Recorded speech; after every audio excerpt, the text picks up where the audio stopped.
जय हिंद। मैं मेजर रोहित हूँ। मैं मेडिकल ऑफिसर हूँ। प्रेजेंटली मिलिट्री हॉस्पिटल झांसी में सर्व कर रहा हूँ। मैं अपना एनुअल लीव लेके अपने होम टाउन के लिए निकला था। तो जैसे मैंने झांसी स्टेशन पहुँचा तो जब मैंने सेकंड प्लेटफॉर्म के लिए जाने के लिए ओवरब्रिज लिया था तो वहाँ से मैंने देखा कि एक लिफ्ट से एक महिला चीखते हुए बाहर आई एक व्हील चेयर पे और नीचे गिर गई थी। बिना कुछ सोचे समझे, बिना एक सेकंड वेस्ट करे, मैंने पहले उसके पास गया और ये देखने की कोशिश की कि उसका दर्द क्यों हो रहा है। फिर मुझे पता चला कि वो एक्टिव लेबर में थी। तो मैंने आसपास से कुछ हेल्प मांगने की कोशिश की थी, जिसमें मैं कुछ सामान कलेक्ट कर पाया। जैसे एक पॉकेट नाइफ होता है, कुछ क्लिप्स होते हैं और कुछ धोती, कुछ कपड़ा।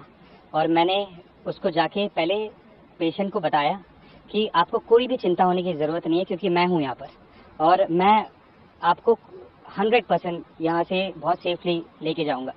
और पर वो सिचुएशन वहाँ पर ऐसा था कि मैं वो पेशेंट को वो जगह से इवैक्यूएट नहीं करा सकता था, और क्योंकि पेशेंट ऑलरेडी एक्टिव लेबर में थी। और उसी को देखते हुए मैंने ये निर्णय लिया कि मैं उसका डिलीवरी वहीं पर करवाऊँगा। और फिर जैसे ही मैंने जितना भी अपने क्लिनिकल स्किल्स अप्लाई करके वो बेबी को वहाँ पर डिलीवर किया। कॉर्ड को क्लैम्प करने के लिए हेयर पिन्स यूज़ किए। ये सर्जिकल नाइफ तो था नहीं, तो जो पॉकेट नाइफ था उससे कॉर्ड को सेपरेट किया था। उसके बाद बेबी रिस्पॉन्स नहीं दे रही थी, तो जितना भी मेरे क्लिनिकल स्किल्स थे रिससिटेट करने के लिए, उससे फिर बेबी एक्टिव हुआ। बेबी ने क्राई किया, तो आई वॉज वेरी हैप्पी।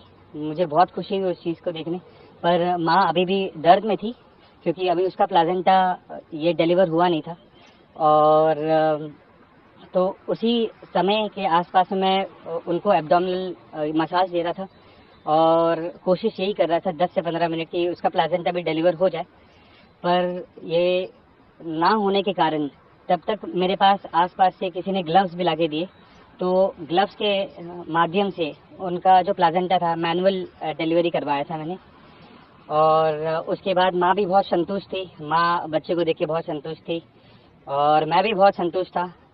और वहाँ का जो रेलवे स्टाफ था, उन्होंने बहुत मदद की प्राइवेसी मेंटेन करने के लिए, जो सामान ज़रूरत था वो सामान लेके आने के लिए, और माँ को भी इंश्योर करने के लिए। और सब कुछ बस भगवान के हिसाब से बहुत सही और सही वक्त पे सही जगह पे सब कुछ ठीक गया। कभी भी ऐसी जरूरत पड़ सकती है। ऐसी सिचुएशंस ये पहली बार नहीं है।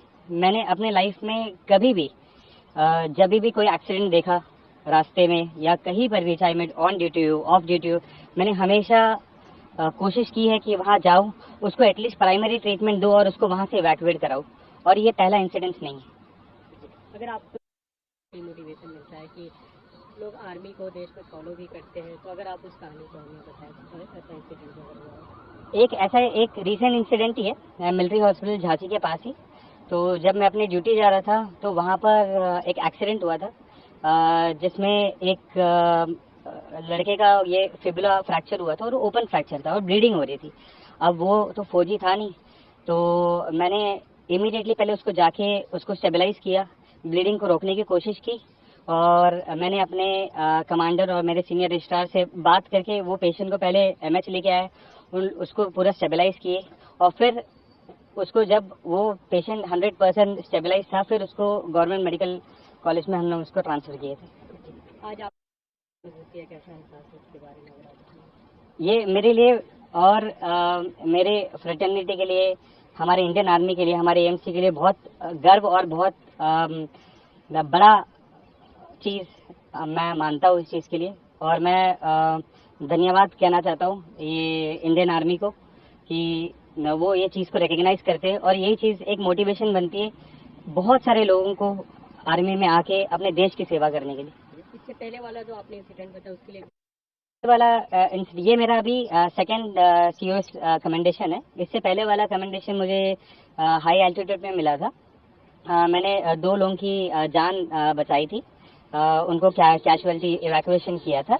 हम एक एक्सपेडिशन में थे जो माउंटेनियरिंग वाले में, तो उसमें 2 पेशेंट ऐसे थे जिनको टेटनी हो गया था, हाइपोग्लाइसीमिया हो गया था, बहुत सारा कंफ्यूजन में थे, जो हैको बोला जाता है, हाई एल्टीट्यूड वो सेरेब्रल एडिमा होता है, पल्मनरी एडिमा हो जाता है, और पेशेंट बहुत स्टेबल नहीं हो पाता, वहाँ पर SpO2 ड्रॉप डाउन हो जाता है बहुत, उनका SpO2 50-60 के आसपास ड्रॉप डाउन हो रहा था। तो मेरे पास वहाँ पर भी बहुत लिमिटेड रिसोर्सेज थे, और मेरे पास था पूरी एक रात, ताकि सुबह 5 बजे और फिर मैं उनको हेप्टर के थ्रू इवैक्यूएट कर पाऊँ।